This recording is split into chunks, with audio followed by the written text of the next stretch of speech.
Hello friends, मैं मेघा स्वागत करती हूँ आपका अपने चैनल स्टडी विद मेघा पाठक पर। देखिए, हम मनोविज्ञान के क्वेश्चंस जो अधिगम सिद्धांत दिए हुए हैं उन्हें मैं ऑब्जेक्टिव फॉर्म में आप लोगों को कंप्लीट करवा रही हूँ और इसी में मैं टेस्ट नंबर 4 लेकर के आई हूँ। इसमें हम सामाजिक अधिगम का सिद्धांत पढ़ेंगे। हम एक रॉबर्ट एम गेने का सिद्धांत पढ़ चुके हैं, थार्नडाइक का सिद्धांत पढ़ चुके हैं, उसके अधिगम नियम पढ़ चुके हैं और अब जो मैं वीडियो लेकर के आई हूँ उसके अंदर हम सामाजिक अधिगम का सिद्धांत पढ़ेंगे। तो चलिए स्टार्ट करते हैं। क्वेश्चन नंबर 1 है, निम्न में से किसे प्रेक्षणात्मक अधिगम कहते हैं? ए, प्रयत्न एवं भूल का सिद्धांत, बी, बहुकारक सिद्धांत, सी, संज्ञानात्मक सिद्धांत या डी, सामाजिक अधिगम का सिद्धांत। देखिए, प्रेक्षणात्मक मतलब देखने योग्य या ऑब्जर्वेशनल थ्योरी भी इसको कहा जाता है। इंग्लिश में आप इसका नाम ज़रूर याद रखें, सोशल लर्निंग या ऑब्जर्वेशनल थ्योरी के नाम से ये पेपर में देखने को आपको मिलेगा। तो प्रयत्न एवं भूल का सिद्धांत तो थार्नडाइक ने दिया है, वो बिल्ली के ऊपर प्रयोग किया हुआ सिद्धांत है, तो ये है नहीं आंसर। बहुकारक सिद्धांत भी थार्नडाइक का ही है।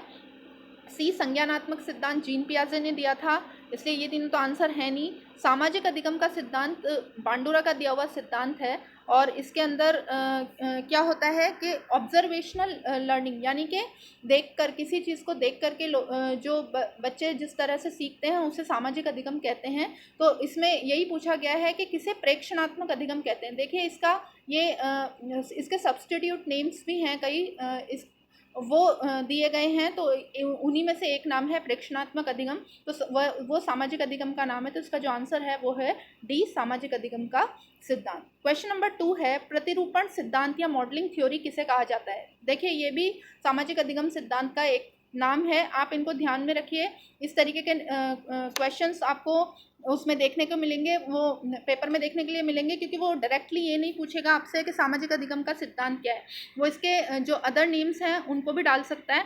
तो इसमें मॉडलिंग थ्योरी भी कहते हैं, सोशल लर्निंग भी कहते हैं, ऑब्जर्वेशनल थ्योरी भी कहते हैं। आप इंग्लिश में याद रखेंगे तो आपको ज़्यादा वहाँ आसानी होगी, क्योंकि हिंदी में तो बहुत सारे नाम दिए गए हैं, लेकिन इंग्लिश में कुछ ही नाम है या फिर कई सिद्धांत ऐसे हैं जिनका सिर्फ एक नाम है, तो आप इंग्लिश से भी इसको याद रख सकते हैं। तो प्रतिरूपण सिद्धांत यानी मॉडलिंग थ्योरी किसने दिया? क्योंकि मैंने अभी आपको बताया है कि सामाजिक अधिगम के सिद्धांत का ही सब्स्टिट्यूट नेम है प्रतिरूपण सिद्धांत या मॉडलिंग थ्योरी, और ऊपर बता दिया था कि ये एल्बर्ट बांडुरा ने दिया था।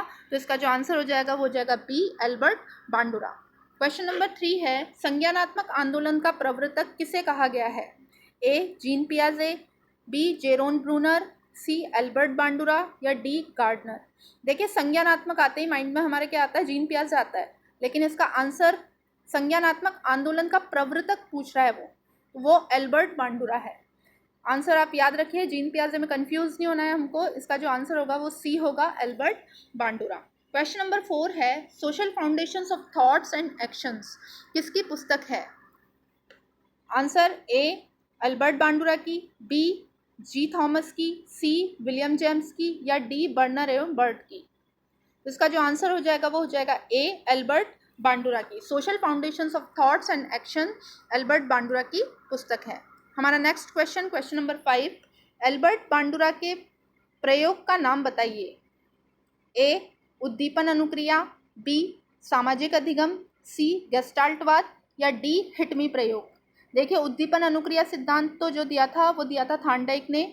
बी, सामाजिक अधिगम का सिद्धांत, सामाजिक अधिगम एक पूरा सिद्धांत है, ये एल्बर्ट बांडुरा ने ही दिया था, लेकिन ये पूरा का पूरा सिद्धांत है, ये कोई प्रयोग का नाम नहीं है। गेस्टाल्टवाद तो अलग हो जाती है कहानी, गेस्टाल्टवाद तो कॉलर, कॉफका और वर्दिमर का दिया हुआ है, इसलिए ये नहीं हो सकता।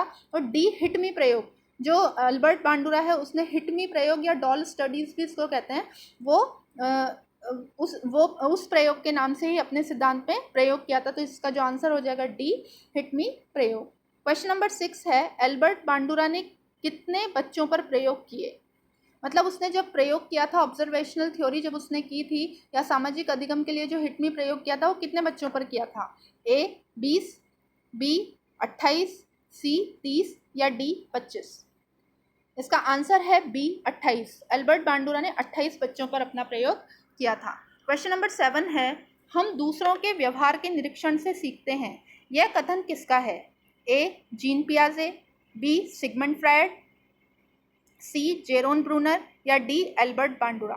देखिए, हम दूसरों के व्यवहार के निरीक्षण से सीखते हैं। बहुत ही इंपॉर्टेंट लाइन है। ये क्वेश्चन हो सकता है कि आपको एग्जाम में देखने के लिए मिल जाए। तो इसमें निरीक्षण आ रहा है, यानी कि ऑब्जर्वेशन। और ऑब्जर्वेशन थ्योरी किसने दी थी? एल्बर्ट बांडुरा ने दी थी। तो इसका आंसर जो हो जाएगा वो सिंपली एल्बर्ट बांडुरा हो जाएगा, यानी आंसर डी। क्वेश्चन नंबर 8 है, वातावरण और व्यवहार एक दूसरे से किस प्रकार संबंधित हैं? ए, विरोधी हैं। क्या वातावरण और व्यवहार एक दूसरे के विरोधी हैं? बी, नकारात्मकता रखते हैं। क्या वो एक दूसरे से नकारात्मकता रखते हैं, ऑपोजिट उनमें रिलेशन है? सी, कारण और परिणाम है। क्या वो एक दूसरे के कारण और परिणाम हैं? डी, एक के बाद दूसरा शुरू होता है। जब पहले वातावरण पूरा फिनिश होता है, उसके बाद से व्यवहार व्यक्ति का चालू होता है। मतलब वो पहले पूरा वातावरण में डेवलप हो जाता है, बाद में उसका व्यवहार डेवलप होता है। क्या इस तरीके का रिलेशन है उन दोनों के बीच में? तो देखिए, इसका जो आंसर है वो है सी, कारण और परिणाम है। वातावरण और व्यवहार एक दूसरे के कारण और परिणाम है। वातावरण व्यवहार को जन्म देता है और व्यवहार वातावरण को जन्म देता है। तो इसका आंसर है सी, कारण और परिणाम है। क्वेश्चन नंबर 9 है, विद्यार्थियों की अवलोकन क्षमता का विकास किस अधिगम सिद्धांत में होता है? अवलोकन क्षमता कह रहा है वो, यानी कि देखने की क्षमता का विकास। ए, क्रिया प्रसूत अनुबंधन में। क्या क्रिया प्रसूत अनुबंधन में होता है? बी, अधिगम सोपानिकी सिद्धांत में होता है। सी, सामाजिक अधिगम सिद्धांत में होता है, या इन सभी में होता है? देखिए, क्रिया प्रसूत अनुबंधन तो हमें पता है कि स्किनर का दिया हुआ है, यानी कि एक क्रिया दूसरी क्रिया के लिए उद्दीपन का कार्य करती है, तो ये तो हो नहीं सकता। बी, अधिगम सोपानिकी सिद्धांत रॉबर्ट एम गेने का दिया है, हम ऑलरेडी पढ़ चुके हैं इस पूरे सिद्धांत को, तो ये भी नहीं है। सी, सामाजिक अधिगम का सिद्धांत। सामाजिक अधिगम का सिद्धांत जो है वो एल्बर्ट बांडुरा ने दिया है, और मैंने अभी अभी आपको बताया कि उसने 28 बच्चों पर प्रयोग किया था, और उन्होंने देख करके हिटमी प्रयोग किया था, और उन्होंने बच्चों ने देख करके अपना व्यवहार सीखा, या उनमें व्यवहार परिवर्तन हो गया। तो इसका जो आंसर है वो हो जाएगा सी, सामाजिक अधिगम का सिद्धांत। क्वेश्चन नंबर 10 है, smart class, theatre, cinema, online education आदि किस सिद्धांत से संबंधित हैं? ए, शास्त्रीय अनुबंधन सिद्धांत से। बी, सामाजिक अनुबंधन सिद्धांत से। सी, उद्दीपन अनुक्रिया सिद्धांत से, या डी, क्रमिक विकास के सिद्धांत से? देखिए, शास्त्रीय अनुबंधन सिद्धांत तो कौन सा है? पावलोव का सिद्धांत है, उसमें कोई देखने का काम ही नहीं है। स्मार्ट क्लास क्या होती है? एक बोर्ड लगा हुआ होता है, प्रोजेक्टर लगा हुआ होता है, उस पर वीडियोस वगैरह चलते हैं बच्चों के लिए, पूरे के पूरे चैप्टर्स उस पर डाले जाते हैं, और उनको देख करके बच्चा ऑब्जर्व के थ्रू सीखता है। वो चीज़ होती है। थिएटर भी वही चीज़ है, देख करके सीखता है। सिनेमा में भी बच्चा देख करके सीखता है, और ऑनलाइन एजुकेशन में भी बच्चा अपने डेस्कटॉप या फिर अपने लैपटॉप वगैरह पर, पीसी वगैरह पर देख करके सीखता है, या मोबाइल पर भी देखते हैं। आजकल तो बच्चों के पास मोबाइल होते हैं, तो ये सारे ऑब्जर्वेशनल की तरफ इशारा कर रहे हैं। इसलिए इनमें से सिर्फ एक ही सिद्धांत ऐसा है, सामाजिक अनुबंधन का सिद्धांत, जो कि सामाजिक अनुबंधन नहीं है, ये सामाजिक अधिगम कर लेना इसको। ये है सामाजिक अधिगम का सिद्धांत। ये गलती से मैंने अनुबंधन लिख दिया है, तो बी है इसका आंसर, सामाजिक अधिगम का सिद्धांत। क्वेश्चन नंबर 11 है, सामाजिक अधिगम सिद्धांत किस स्तर पर उपयोगी है? ए, प्राथमिक स्तर पर। क्या प्राथमिक स्तर पर उपयोगी है?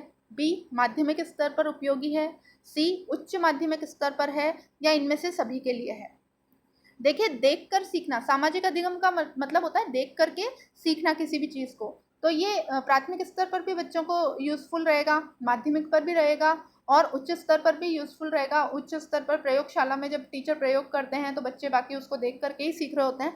तो इसका मतलब ये हर स्तर के लिए उपयोगी है, इसलिए इसका आंसर हो जाएगा डी, इनमें से सभी के लिए। क्वेश्चन नंबर 12 है, स्मार्ट क्लास की शुरुआत किसने व कब की?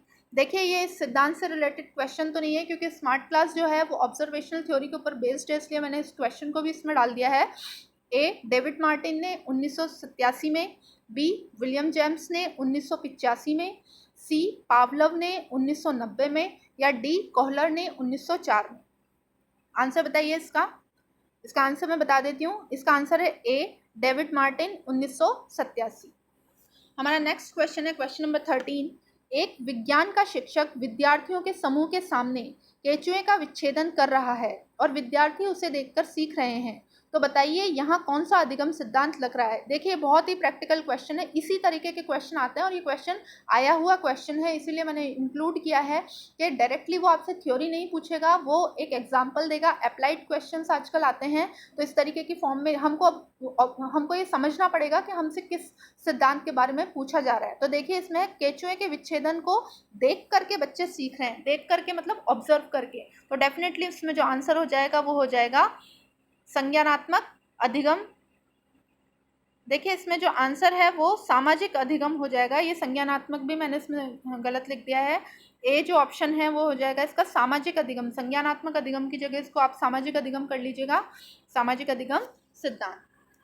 क्वेश्चन नंबर 14 है, सामाजिक अधिगम सिद्धांत के चरण या सोपान में पुनः प्रस्तुतिकरण किस स्थान पर आता है। देखिए सामाजिक अधिगम के कुछ चरण हैं, उन चरणों में जो ये पूछ रहा है कि पुनः प्रस्तुतिकरण किस चरण पर आता है, यानी कि किस स्टेप पर आता है, प्रथम पर, द्वितीय पर, तृतीय पर या चतुर्थ पर। इसका आंसर है सी, तृतीय पर। देखिए हम चरणों का सही क्रम देख लेते हैं, मैं आपको एक बार बता देती हूँ कि चरणों का सही क्रम क्या है। अवधान, अवधान मतलब होता है पहले अटेंशन, ठीक है ना, इंग्लिश में अटेंशन कहते हैं। अवधान यानी कि पहले बच्चे ध्यानपूर्वक किसी चीज़ को देखते हैं, फिर धारण आता है। धारण का मतलब अब वो जो चीज़ उन्होंने देखी है उससे वो अपने अंदर धारण करते हैं, मतलब जो भी चीज़ उन्होंने देखी है उसको अच्छे से अपने माइंड में सेव करते हैं, इसे रिटेंशन कहते हैं। फिर तीसरे नंबर पर आता है पुनः प्रस्तुतिकरण, यानी कि अब वो जो चीज़ उन्होंने सीख ली है उसी का वो प्रेजेंटेशन देते हैं, उसी को वो प्रस्तुत करते हैं, इसे रिप्रोडक्शन या प्रेजेंटेशन भी कहते हैं। और फिर चौथे नंबर पर आता है अभिप्रेरणा, जब वो ये देखते हैं कि उन्होंने जो ऑब्जर्वेशन के थ्रू सीखा है उसको वो अच्छे से कर पा रहे हैं, तो इससे उनको अभिप्रेरणा मिलती है, यानी मोटिवेशन मिलता है और वो कार्य को करने के लिए और ज़्यादा मोटिवेट होते हैं। तो ये था हमारा सामाजिक अधिगम का सिद्धांत, जो कि एल्बर्ट बांडुरा ने दिया था। 28 बच्चों पर प्रयोग था, हिटमी प्रयोग इसका कहा जाता है, इसे डॉल स्टडीज़ भी कहते हैं। ये देखकर सीखने के सिद्धांत पर आधारित है। इस तरीके की सारी चीज़ों की इन्फॉर्मेशन मैं आपको इसमें दे चुकी हूँ, जितनी भी इन्फॉर्मेशन इस सिद्धांत से रिलेटेड है मैंने आपको ऑब्जेक्टिव फॉर्म में दे दी है। और हम नेक्स्ट वीडियो में मिलेंगे एक नए अधिगम सिद्धांत के साथ। मैं आपको क्योंकि न्यूज़ आपने देख ली होगी कि 2 सितंबर हमारे एग्ज़ाम की डेट अनाउंस हो चुकी है, तो मैं आपको जल्दी इसमें जितना भी जल्दी मटेरियल अवेलेबल करवा सकती हूँ करवाऊँगी। और पहले हम सारे अधिगम सिद्धांतों को और हिंदी के वीडियोस कंटिन्यू करेंगे। मैं इंग्लिश को छोड़कर बाकी सारा पोर्शन कंटिन्यू करूँगी, क्योंकि इंग्लिश सभी के नहीं होता है, इंग्लिश कुछ लोगों के ही होता है, लेकिन हिंदी लैंग्वेज मोस्टली जो रीट के कैंडिडेट्स हैं उनके पास है, इसलिए हम हिंदी, मनोविज्ञान और जो एसएसटी पोर्शन है सेकंड लेवल के लिए सामाजिक सब्जेक्ट से उसको कवर करेंगे। आप मेरे चैनल को सब्सक्राइब करें, बेल आइकन को दबा दें ताकि आपको नोटिफिकेशन मिल सके। मेरे वीडियो को लाइक करें, अपने दोस्तों के साथ शेयर करें ताकि वो भी इससे बेनिफिट ले सकें। मिलते हैं नेक्स्ट वीडियो में। नमस्ते।